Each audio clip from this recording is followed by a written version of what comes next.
Assalamualaikum adik-adik, selamat datang kembali di kelas bahagia. Kita lanjutkan petualangan seru bab 1, ayo main. Kali ini kita akan menjadi pemain akrobat, detektif kata, dan ahli tempat aman. Ayo kita mulai. Coba kalian perhatikan pemain akrobat ini. Kaki mereka terlipat, badan meliuk, dan melompat. Coba perhatikan kata-kata yang kakak beri tanda kuning, menggeliat, akrobat, dan giat. Ketiganya adalah kata-kata baru, semangat, dan pertunjukan. Wah, gerakan-gerakan ini melatih otot leher, punggung, tangan, dan kaki kita. Tapi ingat, saat melompat, jika kita tidak hati-hati atau melakukan gerakan mendadak tanpa pemanasan terlebih dahulu, kita bisa cedera loh. Jadi, lakukan pemanasan dulu sebelum bermain agar ototmu siap. Adik-adik, coba cari tahu, apa sebenarnya manfaat otot dalam tubuh kita? Dan apa bermain itu benar-benar menguatkan otot? Cari informasinya dari buku, majalah, atau internet. Minta bantuan orang tua ya. Selain itu, sampaikan temuanmu kepada teman-temanmu. Ini tugas wajibmu. Cari satu buku tentang permainan, lalu catat judul, penulis, ilustrator, dan kalimat favoritmu. Contoh pengisiannya seperti ini. Judul bukunya, Kalahkan si Lincah di Lapangan. Nama penulisnya, Rina Wijaya. Nama ilustratornya, Tony Susanto. Buku ini bercerita tentang kisah Andi yang dulunya tidak pandai bermain kelereng. Ia tetap berlatih setiap hari dan akhirnya berhasil memenangkan pertandingan melawan juara bertahan di sekolahnya. Kalimat yang paling kusukai dalam buku ini adalah, walaupun kalah, kita tidak boleh menyerah. Kegagalan adalah awal dari kemenangan. Menirukan dan melakukan. Perhatikan aba-aba guru. Lakukan bersama teman-teman. Pemanasan, tengok kanan, tengok kiri, putar bahu 8 kali, tekuk pinggang dekap kaki, lihat ke atas, hati-hati, lalu berdiri tegak lagi, dekap lutut kanan kiri, putar pergelangan kaki. Ayo diskusikan dengan teman, apakah yang kalian rasakan setelah pemanasan, segar atau lelah? Ayo bergerak, kalian dapat menyimak dan mengikuti instruksi guru. Membaca, petak umpet. 1. Lengkapi kalimat-kalimat ini dengan kata-kata dalam kotak. Setelah lengkap, catat semua kalimat dalam buku tulis kalian ya. Pengisiannya seperti ini. Semua pemain melakukan home pimpah. Pemain yang kalah jadi penjaga. Penjaga menutup mata. 1, 2, 3. Dia berhitung sampai 10. Pemain lain bersembunyi. Setelah itu, penjaga mencari pemain yang lain. Amati denah dan ikuti petunjuk. Ketika main petak umpet, kalian harus bersembunyi di tempat yang aman. Aman berarti kalian tidak mudah ditemukan dan tempat itu tidak berbahaya.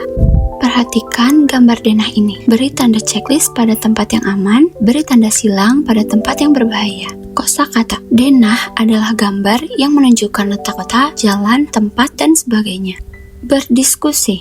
Setelah menandai denah, sampaikan alasan kalian bersembunyi di pintu aman, karena kamu akan tertutup rapat dan tidak mudah terlihat. Bersembunyi di pohon tidak aman, karena kamu akan mudah terlihat oleh penjaga dan pohonnya tidak cukup rimbun.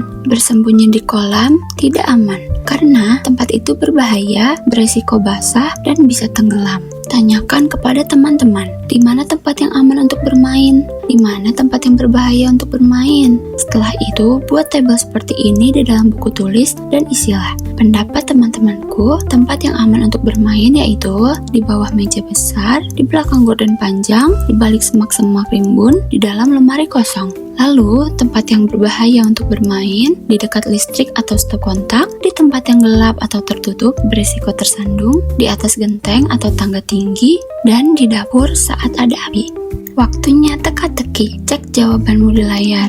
Jawaban 2 mendatar adalah menggeliat. Jawaban 4 mendatar adalah giat. Jawaban 1 menurun adalah cedera, jawaban 2 menurun adalah membelit, dan jawaban 3 menurun adalah akrobat.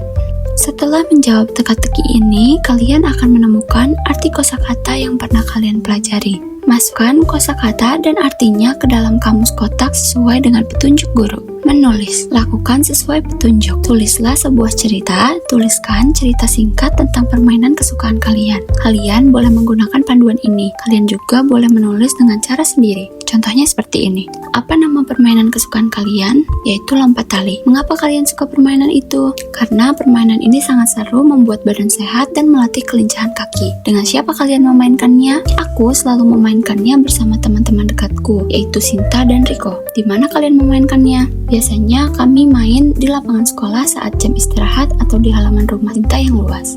bagaimana cara memainkannya? Sinta dan Riko bertugas memegang dan memutar tali, sedangkan aku melompatinya tanpa terkena tali. Apa yang harus kalian lakukan untuk memainkannya dengan aman? Kami harus memastikan tali dipegang erat agar tidak terlepas dan hanya melompat di permukaan yang datar agar tidak jatuh. Apa manfaat yang kalian rasakan setelah bermain? Aku merasa sangat gembira, tidak mudah lelah, dan kakiku jadi lebih kuat. 2. Lakukan bersama teman. Tunjukkan cerita yang sudah kalian buat dengan cerita teman. Bacalah cerita teman kalian itu. Buatlah catatan seperti ini di buku kalian. Contoh pengisiannya seperti ini. 1. Apa nama permainan yang ditulis teman kalian? Nama permainan yang disukai temanku adalah Enggrang Batok Kelapa. Atau kalian bisa ganti permainan yang disukai oleh teman kalian. Nomor 2. Apakah kalian menyukainya? Ya, aku juga suka permainan itu. Atau kalau misalkan kalian tidak suka, kalian bisa mengganti jawabannya dengan tidak, aku tidak suka permainan itu. Nomor 3, mengapa kalian menyukainya? Aku menyukainya karena bermain Enggrang Batok sangat lucu dan melatih keseimbangan tubuh sehingga tidak mudah jatuh. Jika memang kamu tidak suka permainan ini, tulis alasannya seperti aku tidak suka karena sulit berdiri di atas batok kelapa dan kakiku sering sakit. Refleksi. Asyik, bab 1 sudah selesai. Apa saja yang kalian sudah pelajari? Isi dengan tanda centang ya. Jawablah dalam buku tulis. Apakah menurut kalian bermain itu bermanfaat? Jawabannya adalah ya. Nomor 2, tuliskan alasannya. Misalnya, membuat pikiran menjadi gembira dan mengurangi rasa bosan setelah belajar di sekolah. Alhamdulillah, kalian luar biasa. Semua tugas tuntas. Sampai jumpa di bab 2, kawan seiring. Jangan lupa like, comment, share, dan subscribe ya. Terima kasih sudah belajar di kelas bahagia. Wassalamualaikum warahmatullahi wabarakatuh. Bye-bye.